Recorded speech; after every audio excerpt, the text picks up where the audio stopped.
Hello, friends, and welcome back to Stories About Entitled People. Let's start our video with a story in which we'll tell why it's important to be a normal neighbor and behave accordingly. Because in the end, you can get your dose of karma as the neighbor in our first story. But before we begin, don't forget to subscribe to our channel if you're new here and turn on notifications so you don't miss a new video every single day. Here we go.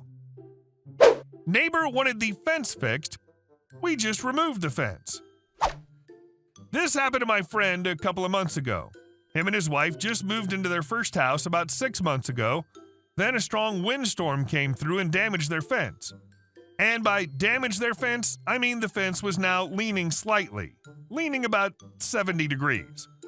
Because home insurance won't fix the fence, plus it being winter, my friend and his wife were going to wait until spring to hire someone to fix or replace their fence. Well, their backyard neighbor did not like that. The backyard neighbor wanted the fence fixed ASAP. When the neighbor found out they were going to wait until spring, the neighbor called the city and complained that their fence was out of code. When the city inspector came out to inspect their fence, it was in fact out of code and needed to be corrected. Now, the reason the neighbor was so fixated on the fence being replaced is because the neighbor has a pool in their yard and need to have a fence around their pool for safety. Well, my friend and his wife, now pissed off at their neighbor, decided to only remove the fence and not replace it. This allows them to be in city code, and now when spring hits, the neighbor's going to need to build a fence on their backside of their yard if they want to fill up their pool for the summer. If the neighbor would have just been nice and not called the city like a Karen, my friend would have built the fence up in the spring, no problem. Neighbor: "Ha! They're taking it down now, honey. I told you that'd work." Also neighbor, looking more and more crestfallen as the days and weeks go by and no signs of any new fence being built. And our second story. Just because I have $100 doesn't mean I'm obligated to give it to you. The other day, I needed to get a few things from the store. I decided to walk to save on gas.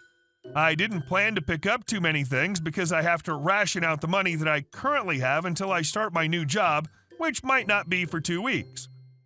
My mother had given me $100 that I told her I'd pay back whenever I got my first paycheck, which probably wouldn't be until 2 weeks after I started, so probably wouldn't get a whole paycheck for a month in total, but she understood and decided to help. I needed to say all that to preface what's about to happen in this post. Now, I did have a couple of singles in my wallet along with the $100 bill. That'll be important in a minute. As I was walking, there was a homeless man with a sign asking for money, and understanding that times are tough right now for everyone, I decided to give him the 2 singles in my wallet. Unfortunately, he ended up just seeing the 100 in my wallet and yelled at me for being so selfish, and I could spare more than $2 if I had $100 in my wallet. He told me rich people like me would never understand the poor, and he yelled at me, "You think I want your 2 singles? You can't even give me a 20. Why are you wasting my time by talking to me?" So basically, I just decided to walk away. He kept yelling at me as I was walking away, saying things like, "One day I hope you know what it's like to be poor. One day you're gonna be homeless, and I'm gonna laugh, you stuck-up bee."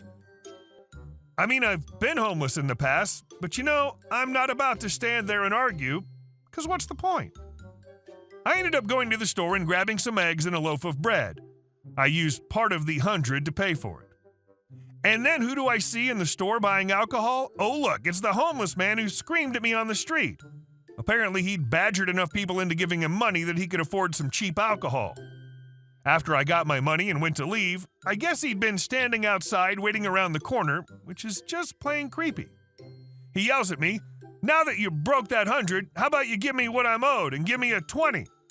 At that point, I got angry and just said, "I don't know, you effing crap," and walked off.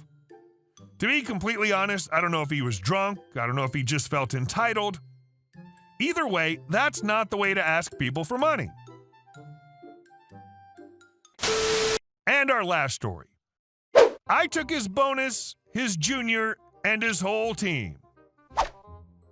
I was working in project management for my company, and because I was quite young, back then 24-year-old male, I often got misjudged and people didn't take me seriously. Imagine a guy looking very young, quite slim, usually not very loud, all in all average. So we started a new project at that time for which I was assigned project manager. My very first time officially so.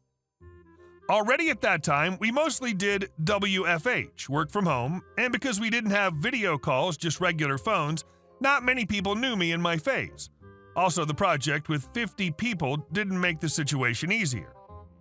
So because of a delay in a sub-project and other things, we had a meeting with the responsible people. We tried email in the past, but man, those guys were resistant to friendly reminders, hence the meeting, and I made sure we had the meeting in person. Colleagues made the experience. If you want people to do what you want and they're a bit resistant, meet in person. I could have easily snapped a finger and had the responsible guys replaced, but firstly, I did not have the self-esteem to pull that off.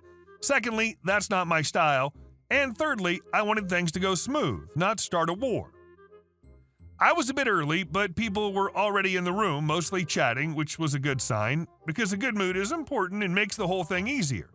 Also, this meeting was set up to take a couple of hours. Meet Brian. He was the troublemaker, and I made sure to know everything about him there was to know. Asked colleagues, etc. He thought the project was unnecessary, a waste of time, and below his skill. He didn't choose to participate. The project was assigned to him because of his years-long knowledge, and he made sure to let everybody know he was the best.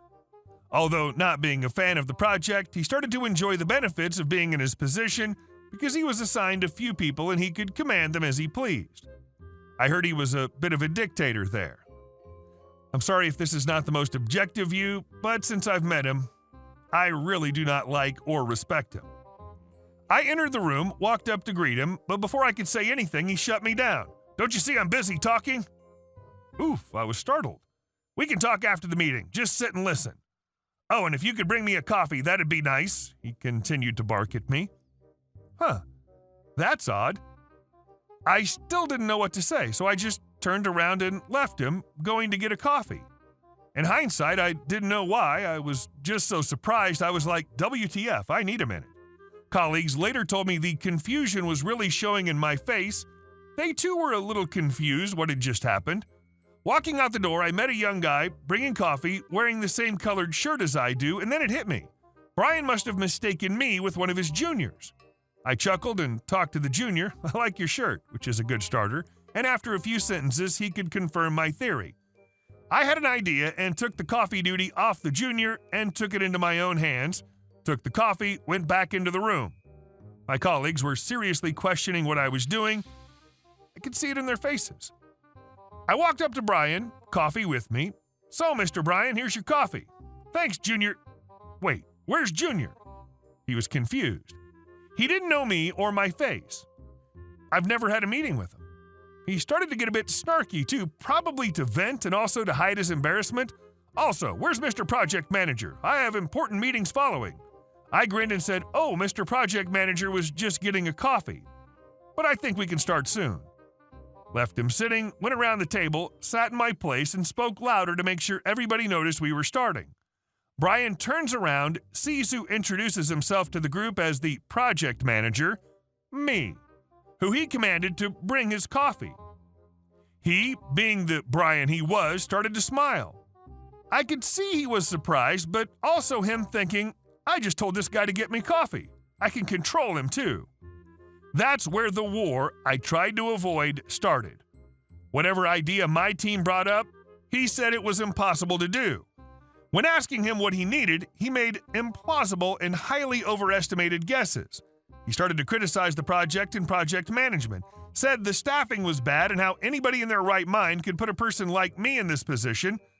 I can only assume he meant my age and my weak response. It was amazing how brutally unfiltered he just attacked me, not willing to let me speak. I tried to stay calm. My colleague really was helping me there. After what felt like at least half an hour of him ranting, making demands, and attacking, I decided I will not negotiate with terrorists. Mr. Brian, we can end this meeting right here. I can see it's highly unproductive, and if you can think you can waste everybody's time like you did when you commanded me to bring coffee, you're highly mistaken. I expect your results in time, and I'll be making sure your bonus is dependent on you meeting your deadlines. I've already set up a meeting with your boss. I hadn't yet, but that was unimportant. Also, while we're at it, I'd like to offer your Coffee Junior to start working with my team at project management. I'm sure him learning how to make your coffee is a waste of money and potential. If anybody else on your team wants to join, they're more than welcome. But just to make this clear, I don't offer them anything besides not barking at them and them actually doing their jobs.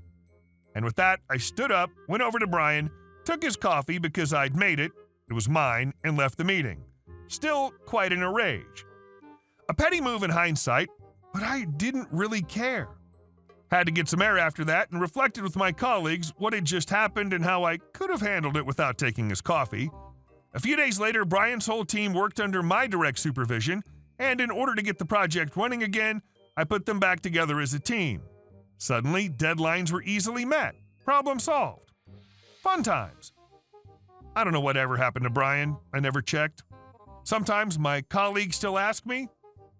Sorry, command me to make them coffee.